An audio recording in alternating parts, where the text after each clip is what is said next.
Bien, regresamos, amigos. Estamos en esto. Estamos en Televisión Nacional. Vamos a hablar del caso de Marcos Martínez. Me corrigen acá los abogados. El caso no es por falsificación, es por uso de documentos falsos. Y esto es un caso que yo pienso que al inicio hay que revisar. Que era de difamación. Exactamente, no es difamación ni falsificación, sino uso de documentos falsos. Parecen cosas sencillas, pero en términos jurídicos y legales no lo son. Y bueno, por eso tenemos acá, vean ustedes, la vicepresidenta va a apelar esta sentencia que descargó al comunicador. Ella lo acusó de falsificación de documentos en su perjuicio. El abogado de la vicepresidenta Cedeño de Fernández, Luis Miguel Pereira, ha explicado que luego de que el 29 de octubre se proceda a leer toda la sentencia, pues definitivamente él va a someter este recurso de apelación. Vamos a escuchar lo que dijo el abogado. Jurídicamente equivocada, con una argumentación realmente pobre, contradictoria y que no se sustenta en ningún campo. Lo que explicó la magistrada en el curso de la audiencia para sustentar ese fallo, sobre la base de que el señor Marcos Martínez es un comunicador, que lo que hizo fue simplemente una denuncia y no una querella, y que los documentos no podían engañar a nadie, es una verdadera aberración jurídica. Bueno, ahí están las palabras del abogado Luis Miguel Pereira, abogado de la vicepresidenta de la República, Margarita Cedeño de Fernández, criticando esta sentencia del tercer tribunal colegiado del Distrito Judicial de Santiago. Vamos a ir a debate inmediatamente, esto es un tema amplio. Creemos que 20 minutos va a ser más que suficiente para que cada uno pueda exponer su perspectiva.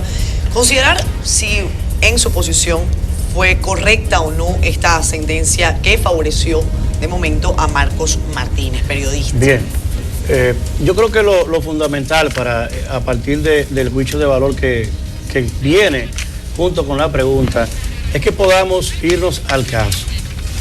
Lo primero es que en el año 2012 el comunicador Marcos Martínez toma unos documentos que según él tenía a través de informantes y presenta una denuncia en la que él dice que en ese entonces primera dama de la República, doña Margarita Cedeño de Fernández, tenía una cantidad X de dinero en un banco fuera de aquí.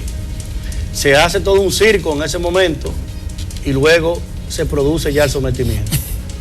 Como comunicador de oficio y abogado que soy desde los 21 años de edad, yo en mi vida había visto algo semejante. ¿Por qué? Para que usted entienda si lo que los jueces hicieron fue correcto o no fue incorrecto, valoremos los casos, no lo que piensa Aníbal o lo que piensa Pereira o lo que piensa nadie. Veamos la acusación. Él toma un documento que se lo acredita al banco. El banco, mediante solicitud que le hace, primero la superintendencia de bancos, o una otra solicitud privada que se le hace de un organismo privado, y una solicitud que le hace la propia víctima de este asunto. El banco en Noruega, oiga bien, Noruega, o sea, no es verdad que no fue que hicieron una solicitud aquí en el país para que aquí con fuerza, no, en Noruega. Mandan diciendo eso es incorrecto, ese documento no es de nosotros, es decir, a quien le atribuyen en que el documento fue pedido, dice, no, ese documento no es mío, ese documento es falso. En Noruega, toman eso en la mano y el 6 de marzo del año 2012, frente a una lógica antipolítica, entonces se somete a la justicia ese señor. Antipolítica porque la lógica en política era dejar eso así, que es lo que ha pasado siempre en este país. Y entonces ese tipo se quedaba simplemente riéndose de eso y nos siguen difamando a los que hacemos vida pública. El hombre es sometido por el uso de un documento que en Noruega el que lo emite dice ese documento no es mío. Cuando a él lo someten, él intenta hacer en los medios de que a él se le acuse por difamación. Y en las audiencias había que ver el circo que se montaba, donde él repetía la acusación queriendo conseguir la ira de quien lo está demandando y que entonces lo demanden por la difamación que él sabe que hizo. Y lo dice en el tribunal, eso está en la sentencia. Él dice, yo lo hice para hacer daño político. Fue un argumento político que yo utilicé. Él lo admite. El tribunal emite una sentencia diciendo que no hay elementos de prueba de que él difamó a la entonces primera dama. No, amigo televidente. El tribunal lo que dice es que no hay prueba de que el documento era falso. Entonces, ¿el tribunal hizo lo correcto o hizo lo incorrecto? ¿Piensa un abogado más? No, es que es obvio. El tribunal, yo no sé bajo qué argumento o bajo qué fuerza o bajo qué subterfugio, digo lo siguiente: para que el delito esté configurado de uso de un documento falso, tienen que haber tres situaciones. Primero, la existencia del documento, y está dada en el documento porque el documento existe, él lo mostró. La intención de utilizarlo, y él lo utilizó. Y tercero, obviamente, hacer el daño. El tipo sabía lo que estaba haciendo, el documento era falso, y él lo hace, engañar a la gente. Y obviamente se comprueba, y él lo dice. El hecho, perdóneme, profesor, el hecho de que él lo diga es poco espacio a prueba. Él podía reírse como lo hizo ahí, y eso no es prueba. Ahora, la sentencia dice que no había prueba. Entonces hay dos cosas aquí. O en Noruega, la institución que emitió la certificación que dice que eso es falso, es pasible de que entonces la demanden a ella, o simplemente esa es una sentencia no solamente improcedente, mal fundada y carente de base legal, sino que sienta un peligroso precedente para los que estamos queriendo, sobre todo los jóvenes que estamos aquí. Gente como Monchi, como mi amigo Alexis, como Tobías, que estamos haciendo comunicación política día a día, como somos candidatos, lo digo en ese caso, profesor. Y uno tiene que ver cómo cualquier persona se inventa algo de uno. Este hombre tomó un documento que en Noruega lo presentaron falso, aquí lo presentan y el tribunal dice que no, que el documento no es falso. Simple y llanamente es una sentencia totalmente absurda, carente de base legal y que sienta un precedente peligroso para el que tiene una honra que cuidar. Es bueno destacar en torno a este tema. En mi carrera como abogado no me gusta expresarme sobre expediente que no conozco a dedillo y que no lo he estudiado, porque esto mismo de calificaciones se daba con la ley 76-02, que es el Código de Procesal Penal, que cuando salió, nosotros en aras de hacer un ejercicio y hacer un código garantista y que creara medidas garantistas, nosotros preparamos a unos defensores públicos mientras que dejamos en la ignominia al Ministerio Público. Mal pagado, en una minoría, a veces tiene que hacer un sobreesfuerzo para poder hacer lo que es la acusación. Hoy nosotros, un grupo de letrados de una maestría que estamos haciendo, comentábamos el tema y hablábamos inclusive de algo que acaeció en esa cintilla, porque se decía que por qué el tribunal colegiado lo declaraba inocente si había un auto, si el tribunal unipersonal, en base al artículo 303, había estatuido una apertura a juicio. Y la apertura a juicio en ningún caso es apelable. Y no es apelable porque lo que el juez valora como juez unipersonal es la prueba.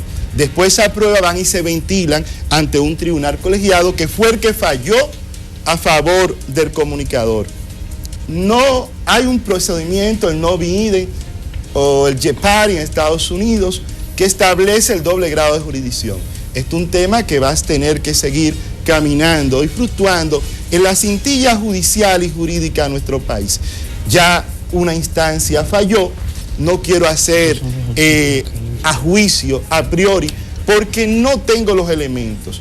No sé si el colega Aníbal vio el expediente en su intrínculo, pero sí puedo decirle que los jueces están haciendo un ejercicio del derecho que puede ser malo o no, son los jueces.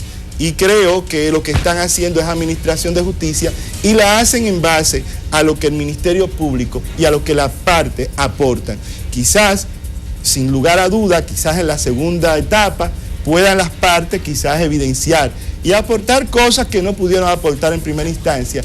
Pero lo siguiente fue que los jueces fallaron y que nos sentimos, creemos en el delito de prensa. No estamos con esto nosotros, y esto lo digo de manera personal, diciendo que los comunicadores, inclusive siempre he debatido eso, porque hay muchas personas que utilizamos los medios y decimos hoy una cosa y mañana decimos otra. Y decimos, inclusive, por eso lo digo a los políticos, que tenemos que tener mucho cuidado, porque lo que mañana decimos, mañana, o como dice un adagio, puede la saliva caerte en la frente. Por eso me gusta ser claro y de cara al sol. Sin ganas de pretender hacer un análisis jurídico, porque no somos abogados, somos psicólogos, pero sí quisiéramos hacer un planteamiento en base a este tema, uno basado en la visión de Alianza País y otro basado en la percepción que tiene la gente de esta situación. Primero, que Alianza País está en contra de todo proceso que acuñe a la difamación o a la falsificación de documentos como mecanismo de presión política. O sea, no estamos de acuerdo con ese tipo de mecanismos. Sin embargo, este proceso que se ha desatado en estos días deja en la gente inquietudes que es importante que en los mecanismos jurídicos se pueda también esclarecer.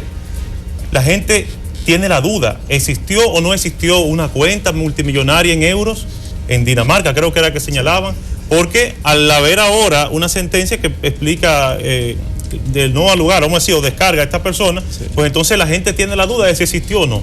¿Y de dónde vienen esas dificultades, esas grandes debilidades del sistema? Vienen de la carencia de un ministerio público y de un sistema judicial que sea funcional y que goce de legitimidad social.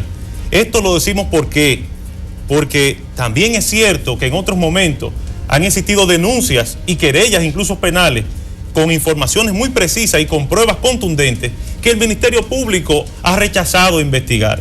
Y son de las cosas que entonces lesionan la capacidad que tengan las personas para intuir si realmente el Ministerio Público actúa o no de manera neutral ante una situación u otra.